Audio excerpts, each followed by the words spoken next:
Emma felt her stomach twist as she stepped into the bustling lunchroom on her first day at a new school. The sounds of laughter and chatter from groups of kids washed over her, but instead of making her feel welcome, it only highlighted how alone she was. Everyone seemed to have their own friends, their own routines, their own tables. And Emma had no one, not yet. She gripped her lunch tray tight, scanning the room for a place to sit. Every table seemed full, not just of students, but of energy and relationships she wasn't part of. Finally, she shuffled toward an empty spot in the corner and sat down, her lunch untouched. She tried not to look at the other kids too much, afraid they'd notice her watching, but she couldn't help overhearing fragments of their conversations. A group talking about soccer practice, another debating the best superhero movie, and a noisy circle laughing over a joke one boy had told. They felt so far away, like another world she couldn't reach. Emma sighed and poked at her sandwich. This was harder than she'd thought. Maybe she'd spend her first week just sitting alone and trying to fade into the background. But suddenly, a voice broke her train of thought. "Hey," someone said brightly.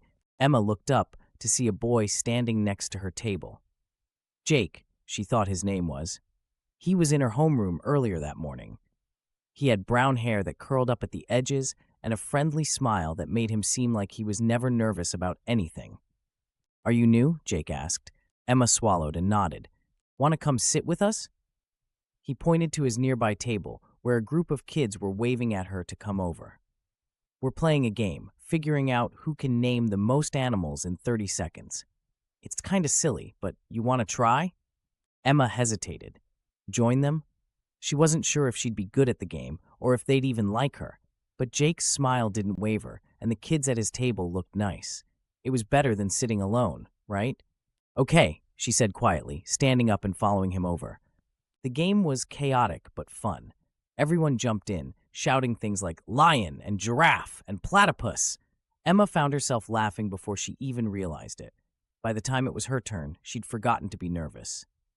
Later, as the table calmed down, Jake leaned over and asked, "So what do you like to do?" "I'm into drawing cartoons."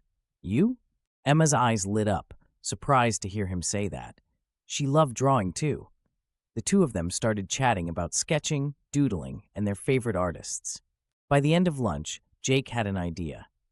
"If you like drawing, we should totally start an art club," he said. "I've been wanting to do that for forever, but nobody else seemed interested." "Think you'd want to help?" Emma's smile stretched wider than it had all day.